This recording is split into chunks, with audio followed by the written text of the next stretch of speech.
আজকের এই ভিডিওতে আমরা কথা বলবো আইডিয়াল এবং প্র্যাকটিক্যাল কারেন্ট সোর্স নিয়ে।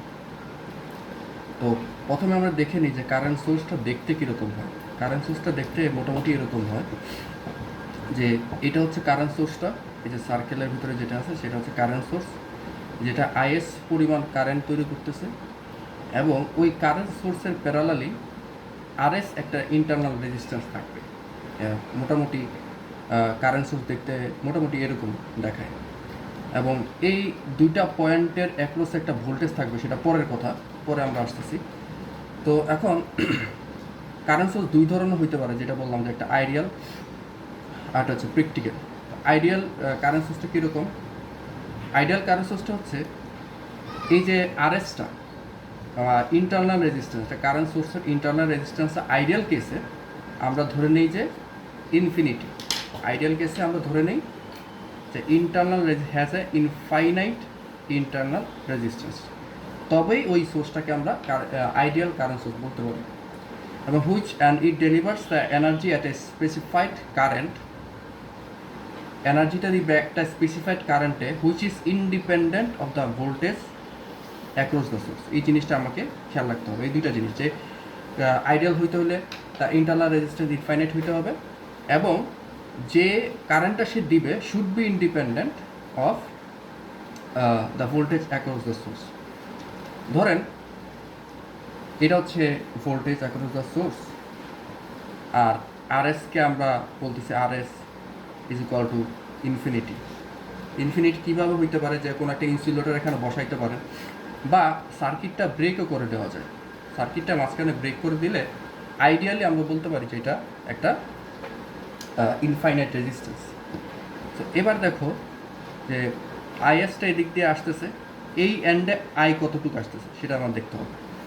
এদিক দিয়ে একটা কারেন্ট যাওয়ার কথা ছিল, সেটা হচ্ছে I1, এবং প্র্যাকটিক্যালি আমার এই আইটা হবে টোটাল যে কারেন্টটা আইএস মাইনাস সেই I1, এদিক দিয়ে যে কারেন্টটা চলে যাইতেছে, এটা তো আমার ওই যে সার্কিট এলিমেন্টটা আসতেছে না, এটা এই দিক দিয়ে চলে যেতেছে। তো আমরা আইডিয়ালি যখন ধরে নিয়েছি যে এটা ইনফাইনাইট রেজিস্ট্যান্স, এটা হচ্ছে ইনফাইনাইট রেজিস্ট্যান্স বা ওপেন সার্কিট, তার মানে I1টা জিরো, তাহলে I1টা জিরো হলে I is equal two is. তো এই এন্ডের আইটা এখানে এই এক্সপ্রেশনে কোনো ভি নেই, তার মানে কি এই আইটা independent of voltage source, sorry voltage across, মানে এই দুইটা পয়েন্টের মাঝামাঝি যে ভোল্টেজটা, তার উপর কারেন্ট কতটুকু জেনারেট হচ্ছে সেটা ডিপেন্ড করে না। তো সবই তো আইডিয়াল জিনিস তো আমরা সচরাচর মানে আমাদের বাস্তব জীবনে দেখি না। যেটা আমরা পাই সেটা হচ্ছে প্র্যাকটিক্যাল কারেন্ট সোর্স। তো প্র্যাকটিক্যাল কারেন্ট সোর্সটা কি? দুইটা ডিফারেন্স। একটা হচ্ছে কি, এখানে ছিল যে ইনফাইনাইট রেজিস্ট্যান্স, এখানে হবে ফাইনাইট, এই জিনিসটা খেয়াল করতে হবে, ঠিক আছে? আর হচ্ছে আমরা বলছিলাম যে current specified current which is, এখানে ছিল ইন্ডিপেন্ডেন্ট কিন্তু এখানে হবে ডিপেন্ডেন্ট, এই জিনিসটা মনে রাখতে হবে। এইখানে সেটা dependent on the voltage across the source. তো এই জিনিসটা আমরা এই পেজে দেখি যে ধরে নিলাম যে আরএসটা ইনফাইনাইট না, মানে ফাইনাইট, তার মানে এই দিক দিয়ে একটা কারেন্ট যাবে, ঠিক আছে? এবং এই দুইটা টার্মিনালের অ্যাগেনস্টে ভোল্টেজকে ধরে নিলাম ভি, ভোল্টেজটা হচ্ছে ভি। আমরা এখানে নোড অ্যানালাইসিস করি যে আইতে কতটুকু কারেন্ট যাবে, তৈলে আইএস মাইনাস I1, আইএস হচ্ছে টোটাল কারেন্ট, আর কিছু I1টা এদিক দিয়ে চলে যাচ্ছে, সো আই হবে আইএস মাইনাস I1। এখন দেখেন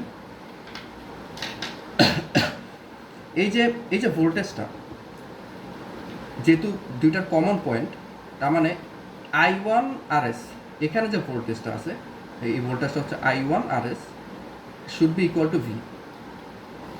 তো V should be is equal to I1 RS। তাহলে I1টা কত হবে? V by RS। এবার ইকুয়েশনটা আমরা লিখি যে IS minus V by R S. এই ইকুয়েশনটাতে আপনারা দেখেন যে আই এর সাথে ভি এর একটা সম্পর্ক আছে। যেহেতু সম্পর্ক আছে, that means that I is dependent. কিসের উপর dependent? On the voltage across the source.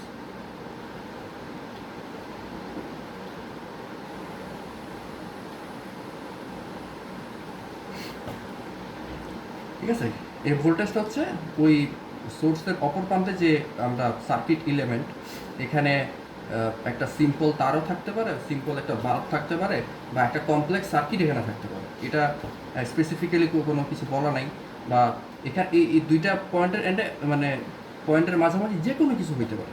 তো এটাকে আমরা একটা সার্কিট এলিমেন্ট হিসেবে সিম্পলিফাই করে আমরা এটা জেনারেল কেসে আমরা বললাম যে কারেন্ট সোর্সটা কী।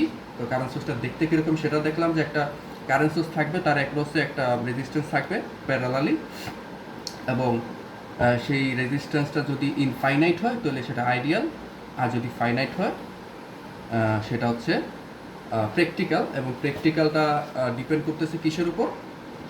ডিপেন্ড করতেছে ভোল্টেজ অ্যাক্রস দ্য সোর্সের উপর।